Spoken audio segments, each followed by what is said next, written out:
मधील BIT चाळीतील घरामध्ये आपण सध्या आलो आहोत. ज्या वास्तव्यात आपण आहोत या ठिकाणी खरं तर अभ्यासिकेचं खोली ही या ठिकाणी त्यांची होती आणि त्या ठिकाणी आता काही कुटुंब या ठिकाणी राहत आहेत. आपल्यासोबत सध्या ते कुटुंब आहे. आपण त्यांच्याशी बोलणार आहोत. ताई, एकूणच ज्या पद्धतीची खरं तर या ठिकाणी बाबासाहेब आंबेडकर गेले 90 वर्षांपूर्वी या ठिकाणी राहत होते, आता त्या ठिकाणी तुम्ही राहत आहात. बाबत तुमची सर्वात पहिली काय प्रतिक्रिया आहे? पहिली प्रतिक्रिया म्हणजे आमचं सौभाग्य की आम्ही इथे राहतोय आणि त्याहून आमचे पुण्यवान आमचे सासरे. त्यांच्यामुळे आज आम्हाला हे सौभाग्य मिळाले की आज आम्ही बाबासाहेबांच्या घरामध्ये राहतोय.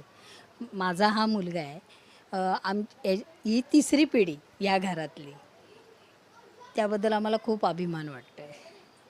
समता सैनिक दलमध्ये कसं म्हणजे एकूणच या घराचं कसं? माझे सासरे हे कालिदास सखाराम ताडीलकर हे बाबासाहेबांबरोबरचे कार्यकर्ते होते आणि संत सैनिक दलात पण ते कार्यरत होते.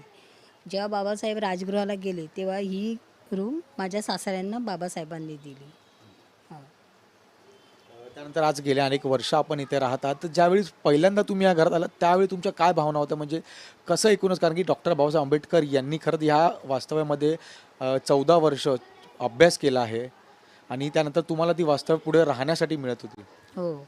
खूपच अभिमान वाटतो याबद्दल आणि खूप आनंद पण होता का जिथे बाबासाहेब राहिले त्या घरी मी जाते म्हणून खूप मला अभिमान वाटत होता आणि त्याबद्दल खूप आनंद पण होता. नक्कीच दादा, तुम्ही कसं बघता? कारण की ज्या वास्तवात आपण राहत आहात या ठिकाणी काही वर्षांपूर्वी डॉक्टर बाबासाहेब आंबेडकर यांचं वास्तव या ठिकाणी अभ्यास करत होते ते आणि आज तुम्ही त्या वास्तव्यात राहत आहेत. म्हणजे आता मला इथे राहून 32 वर्ष झाले. म्हणजे इथे माझे खूप सारे मित्र वगैरे ज्यांना माहिती नव्हतं, पण आजकाल न्यूज, Instagramच्या माध्यमातून ज्यांना समजतं की मी ह्या घरात राहतो, त्या सर्वांना एकदम आश्चर्यचकित व मलाही ते जेव्हा बोलतात तेव्हा खूप अभिमान वाटतो आणि ह्या इथे राहतो त्याचं खूप भाग्य, म्हणजे खूपच भाग्यासारखं वाटतं. पहिल्यांदा ज्यावेळेस तुला कळलं की ती या ठिकाणी डॉक्टर बाबासाहेब आंबेडकर राहत होते आणि त्या ठिकाणी आता आपण पुढे राहणार आहोत, त्यावेळी तुझी काय भावना होती? माझी भावना म्हणजे पहिल्यांदा कळालं तेव्हा तर मी एकदमच खूप म्हणजे काय बोलूच शकत नाही. लहानच होतो तेव्हा तर काही माहिती नव्हतं. पण जसं जसं मोठा होत गेलो, जसं जसं समजायला लागलं की आपण बाबासाहेब जिथे 22 वर्ष 1912 ते 1934 या कालावधीत बाबासाहेब राहिलेत, मग ही त्यांची अभ्यासाची खोली होती. तर खूपच एकदम म्हणजे ज्या आपण इतिहासात थोडं वाचलेलं हे ते समजत होतं. खूपच छान एकदम प्राऊड फील होतं इथे राहतो म्हणून. आजूबाजूच्या म्हणजे जिथे या ठिकाणी तुम्ही तर इथे राहता, मात्र ज्या लोकांना इथे काही 14 एप्रिल असेल किंवा मग 6 डिसेंबरला जे वेळी अनुयायी येतात, या ठिकाणी पर्यटक येतात, त्यावेळी त्यांच्या काय म्हणजे प्रतिक्रिया असतात? तुमच्याशी काय म्हणजे बोलणं केलं जातं? त्यांचं तर नुसते अश्रू भरून येतात. ते आल्यावर अंगावर नेमकी असे काटे शहारे असतात. म्हणजे खूप भरून येतं त्यांना आणि ज्या प्रकारे ते आम्हाला मान सन्मान देतात आणि त्याचा खूप आम्हाला म्हणजे अभिमान वाटतो आणि खूपच छान जे प्रत्येकाचे बोला ना इतकं म्हणजे त्यांचं वागणं म्हणजे त्यांचं जे एक्साइटमेंट ती बघून आम्हालाच एकदम खूप भरून येतं की किती आपल्या बाबांसाठी म्हणजे सगळ्यांना हे एकदम आतून हे आहे, रिस्पेक्ट आहे. खूप म्हणजे अक्षरशः इथे लोटांगण होतं. आमच्यासुद्धा पाया पडायला कमी नाही करत. पण एवढं आम्ही नाही आहोत. पण त्यांची भावना ती असते की आज तुम्ही तिथे राहता, तुम्ही तिथे त्याला महत्त्व आहे. राहता त्या गोष्टीला महत्त्व आहे आणि तुम्ही ही वास्तू सांभाळता, जतन केली आहे.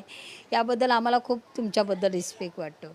आणि आम्ही हे ऐकून खूप धन्य. दरवर्षी आम्हाला भरपूर आशीर्वाद, माझ्या मुलांना पण त्याच्यामुळे आशीर्वाद मिळतो आणि आम्ही खूप सुखी आहोत. हां. निश्चितच बाबासाहेब आंबेडकरांचा फोटो सुद्धा आपल्या घरात आहे. मात्र ज्यावेळेस तुम्ही या घरात आला तर त्यावेळीच्या या घराची कशा पद्धतीची अवस्था होती? म्हणजे काय काय या घरात तुम्हाला पाहायला मिळालं? तसं तर म्हणाल ना, जेव्हा बाबासाहेब राजगृहाला गेले, तेव्हा सगळ्या वस्तू नेल्या होत्या. हे फक्त रिकामी घर होतं.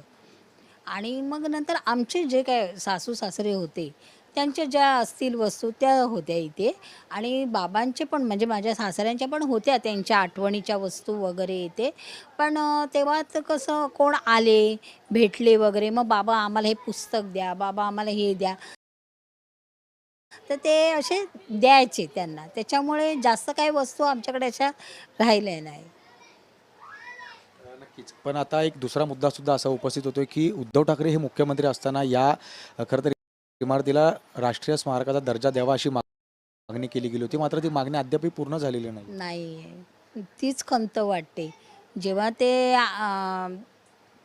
जेव्हा उद्धव साहेब आले होते, त्यांनी मागणी पण केलेली आणि त्यांनी सुरुवात पण केली होती. हो हो, स्वतः आले होते इथे. ते आदित्य ठाकरे स्वतः आले होते. त्यांनी आम्हाला, हे काका पण आहेत, त्यांना आम्हाला शब्द दिला होता की मी जरूर याचं हे करेन आणि त्यांनी सुरुवात पण केली होती. पण मध्येच ते कोरोना वगैरे आला, नंतर त्यांचं राज्य गेलं आणि ती गोष्ट एकदम तिथे स्टॉप झाली. पण त्यानंतर काही पाठपुरावा करण्याचा प्रयत्न आपल्या माध्यमातून केला गेला. आम्ही करतो. आमचे हे काका आहेत ना, ते प्रत्येक नेते येतात, कोण दुसरे मोठे आमदार वगैरे त्यांच्याशी बोलतातच. आणि आमच्या सगळ्यांची पण इच्छा आहे की हे बाबासाहेबांची हा ठेव आहे, ती जतन करून ठेवली पाहिजे. जर ती जतन केली तर त्याचा फायदा आहे ना. ही पाळली तर मग त्याचं काय महत्त्व राहिलं. कोण कोण म्हणतात की नाही, आम्ही तुम्हाला त्याच्याबद्दल काहीतरी एखादं लायब्ररी करून देऊ किंवा काय वेगळं काय करून देऊ, पण त्याला काय अर्थ नाही ना. शिते बाबासाहेब राहिले, एवढे 22 वर्षाचा संसार झाला, त्यांचं सगळं आयुष्य गेलं आणि ते तुम्ही जर नष्ट केलं तर त्याचा काय अर्थ राहिला. तेव्हा आमच्या सगळ्यांची इच्छा आहे की ही जतन करावी वास्तू. उद्धव ठाकरेंच्या नंतर कोणी मंत्रिमंडळातील किंवा राज्य सरकारच्या माध्यमातून कोणी आपली भेट घेण्यासाठी आलं का? नाही, एवढे नाही. तेच एक मुख्यमंत्री असतील की जे फर्स्ट आमच्या इथे आले. हो, अगदी नवीनच त्यांचं हे झालं होतं, मुख्यमंत्रीपद त्यांना मिळालेलं आणि ते पहिले आपल्या शिवाजी पार्कला गेले आणि तिथून डायरेक्ट आमच्याकडे आले होते. तेच एक मुख्यमंत्री आहेत की इथे आले, त्यांनी भेट दिली आणि त्यांनीच हा मुद्दा उचलून धरला होता असं. निश्चितच खूप खूप धन्यवाद. तर आपण पाहतोय की अनेक ऐतिहासिक आठवणी या इमारतीमध्ये आहेत, या वास्तव्यामध्ये आहेत. मात्र उद्धव ठाकरे यांच्या काळात, उद्धव ठाकरे मुख्यमंत्री असताना त्यांनी या इमारतीला राष्ट्रीय स्मारकाचा दर्जा द्यावा अशी मागणी ही उचलून धरली होती. मात्र काही कारणास्तव त्यानंतर ती मागणी ही पूर्ण झाली नाही. मात्र त्यानंतर अजूनही पाहतोय की या ठिकाणचे ज्या स्थानिक आहेत यांच्याकडनं ही मागणी वारंवार केली जात आहे की ज्या पद्धतीची वास्तव्य या ठिकाणी बाबासाहेब आंबेडकर केली, 22 वर्षाचा कार्यकाळ हा या इमारतीमध्ये, या घरामध्ये काढलाय, तर या इमारतीला राष्ट्रीय स्मारकाचा दर्जा द्यावा ही मागणी केली जाते. त्यामुळे आता राज्य सरकारकडनं या मागणीकडे कशा पद्धतीने बघितलं जातं, या संदर्भात काही ठोस पावलं उचलली जातात का, हे सुद्धा पाहणं तितकंच महत्त्वाचं असणार. सिद्धेश सह मी जय पवार, जय महाराष्ट्र न्यूज, मुंबई.